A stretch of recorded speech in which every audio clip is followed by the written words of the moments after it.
Assalamualaikum warahmatullahi wabarakatuh. Alhamdulillahirabbil alamin. Wassalatu wassalamu ala asyrofil mursalin wa ala alihi wa sahbihi ajma'in. Amma ba'd. Saudaraku, sore atau malam ini saya merasa bersyukur pada Allah. Beberapa waktu kita tidak melakukan acara seperti ini, ya.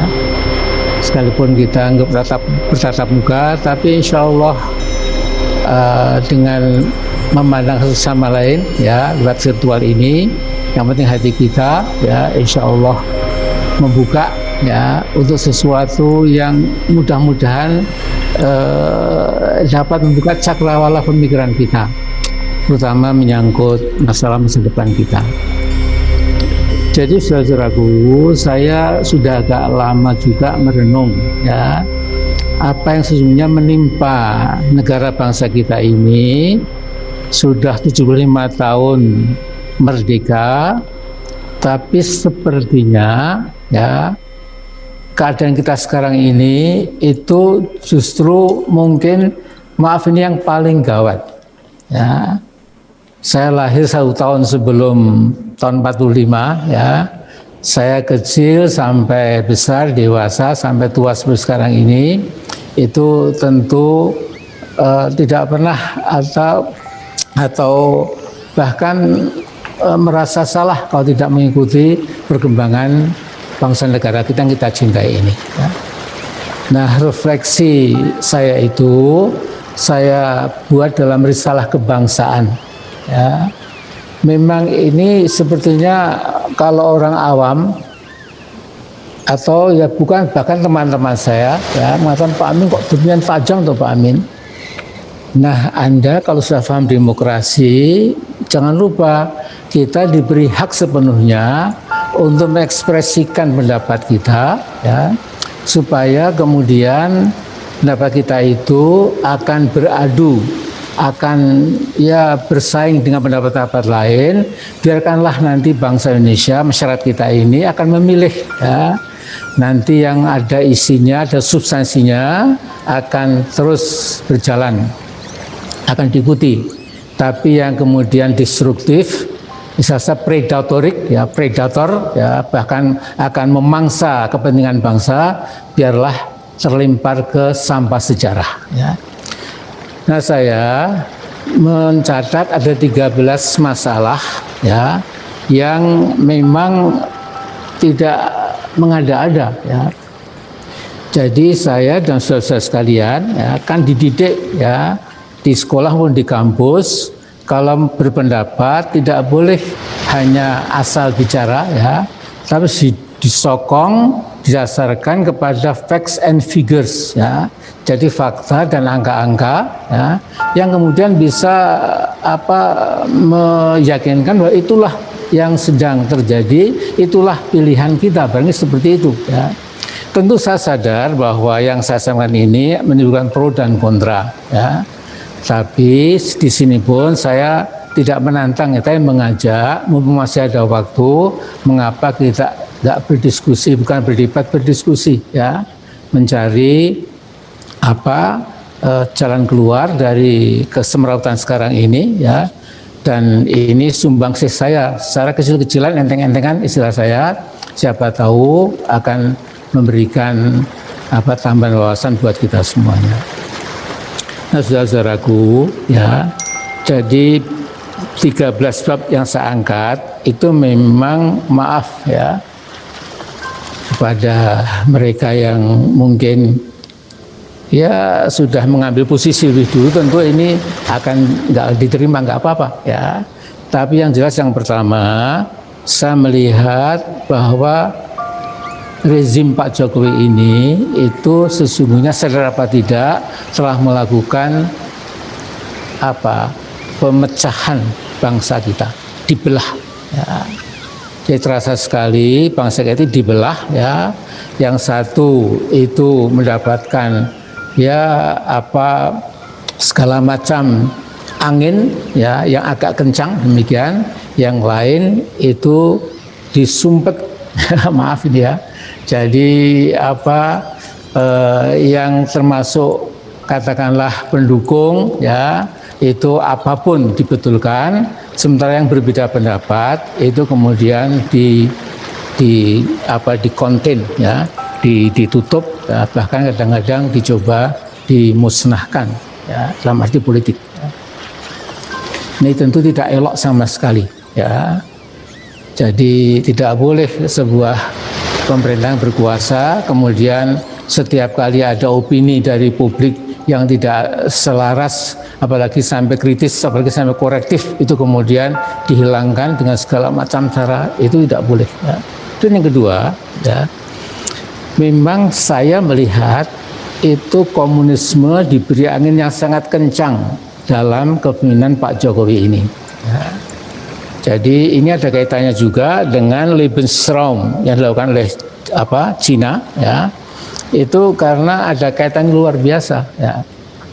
Jadi antara bangkitnya komunisme yang nampak sekali, ya, tidak diapa-apakan, ya, itu memang ada kaitannya dengan semakin dekatnya Jakarta Beijing ini, ya, yang karena itu lantas ditangkap oleh sebagian bangsa Indonesia yang memang sudah jadi PKI malam atau PKI siang, saya tidak tahu, ya, tapi pokoknya dulunya PKI itu mendapat seperti angin buritan, ya.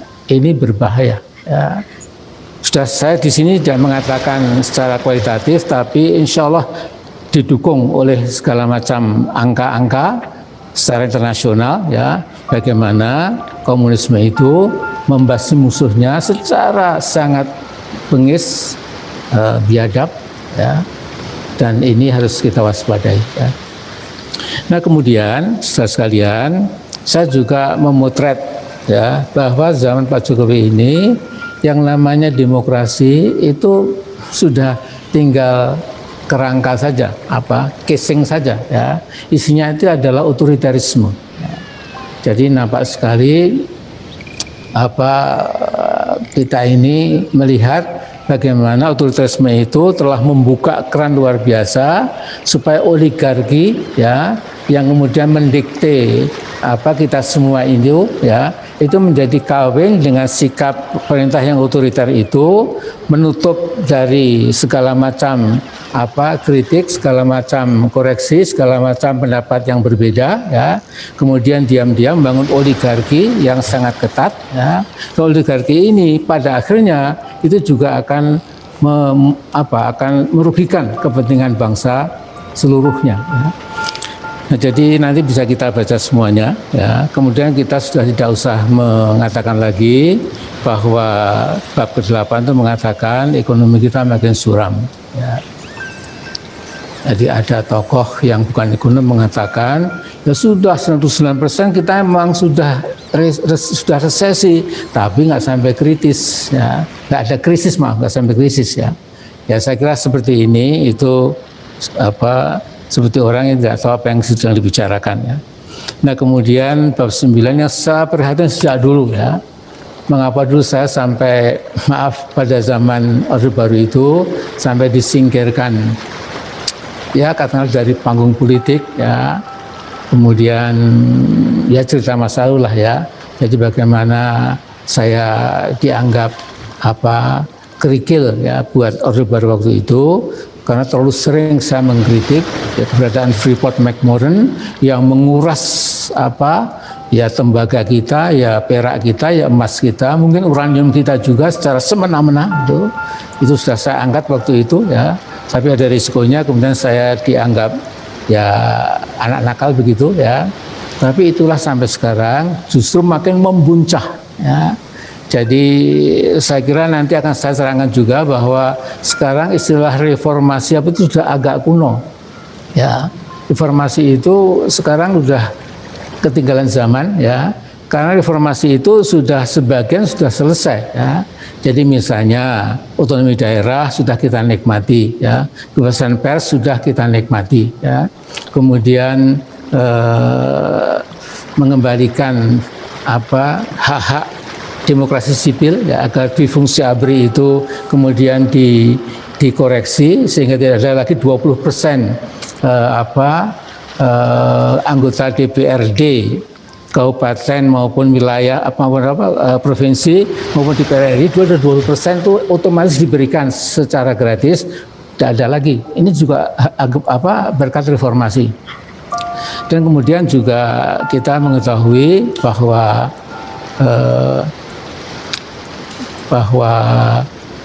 bagaimana kita menikmati reformasi ini dengan adanya keran luas sekali ya diberikan kepada bangsa Indonesia, kadang-kadang sampai eksesif juga, tapi itu risiko dari demokrasi yang sudah dibuka ya.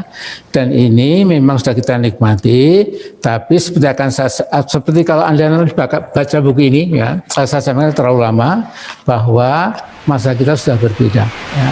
Masa kita itu adalah bahwa inti masalah negeri kita ini sudah nggak dimiliki oleh bangsa Indonesia sendiri ya. Jadi saya belak-belakan saja ya bahwa pemerintah sekarang ini merupakan MTC, Directed and Dominated Government ya. Jadi pemerintah yang didikte, didominasi oleh MTC, mafia, Taipan, Cukong, itu kenyataannya. Dan saya buktikan semuanya di sini ya. Terus sekalian, ini luar biasa ya. Bahkan ini saya harus beritahu ada 2 paragraf saya sisipkan ya, yaitu ketika saya membahas tentang oligarki ya, kemudian kita ini negara ini tunduk pada mafia, Taipan dan Cukong ya, maka saya sisipkan pendapat Pak Mahfud MD yang jujur ya. Ya, Pak Mahfud mengatakan ya, kenyataan lebih gawat lagi adalah pernyataan yang keluar dari Mahfud MD dalam sebuah seminar 11 September tahun 2020 ini. Menyangkut praktek pilkada, Mahfud bilang, ini saya quote ya, di mana-mana calon itu ya pilkada ya 92% dibiayai oleh Cukong dan sudah terpilih melahirkan korupsi kebijakan. 92% ya dari pilkada Indonesia ini itu dibiayai, diintervensi oleh MTC ya. Ini luar biasa ya. Jadi apa jadinya kalau negara kita di masa depan kalau ini kita biarkan ya.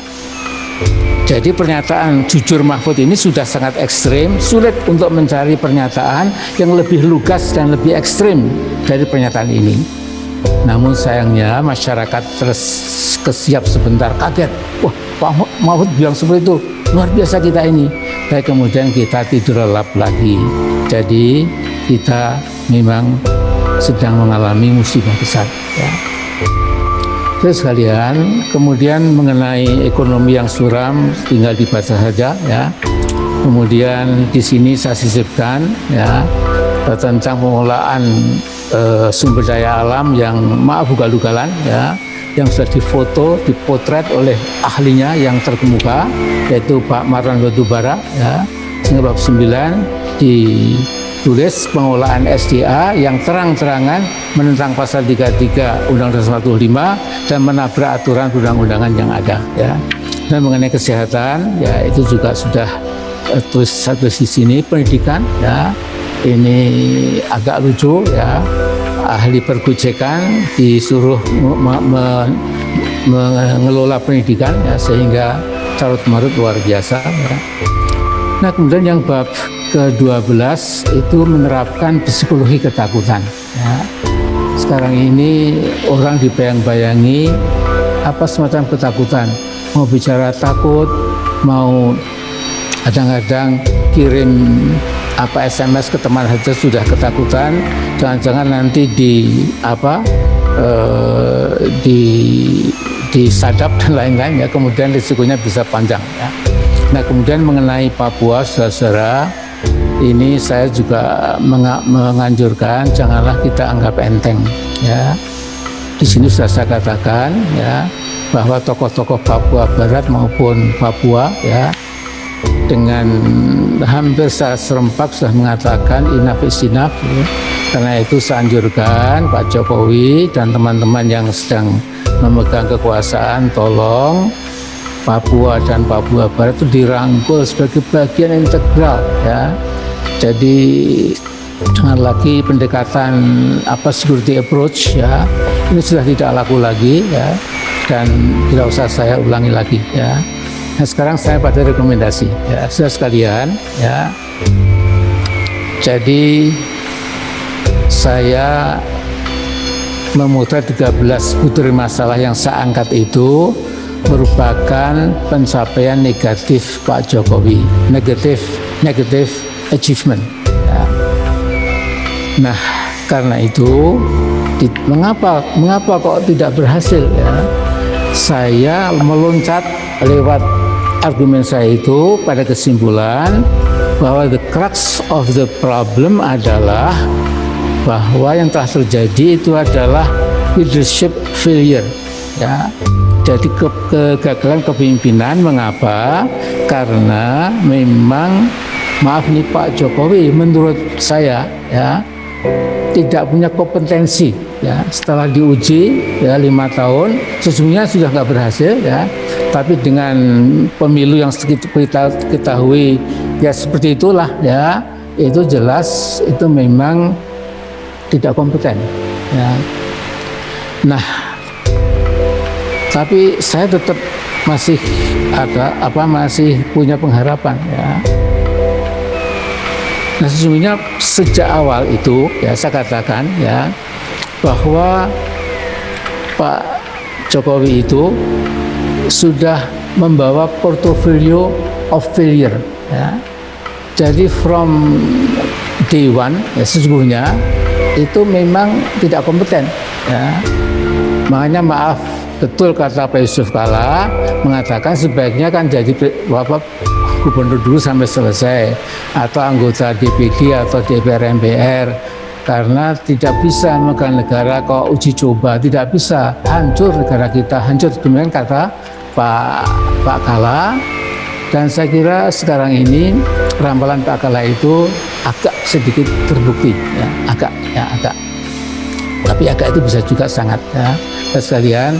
Nah, jadi saya melihat ya bahwa kelemahan ya dari kepemimpinan Pak Jokowi itu ya memang kadang-kadang beliau menfungsikan dirinya sebagai petugas partai ya.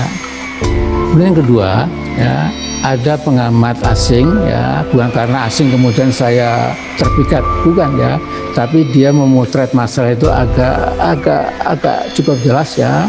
Jadi Pak Jokowi dan para pendukungnya itu melakukan permainan smoke and mirror ya, smoke and mirror game ya, yaitu bermain membuat asap yang menutupi cermin realitas. Rakyat terkecoh oleh asap tebal yang berupa informasi resmi dari istana bahwa Indonesia sudah berhasil membangun kehidupan nasional yang bagus, sudah mencapai keberhasilan sosial, ekonomi, politik, dan sebagainya ya. Sehingga dikatakan ya kalau begitu Pak Jokowi dan teman-temannya itu sudah menjadi spin doctors ya, jadi ahli menjungkirbalikkan kenyataan itu ya.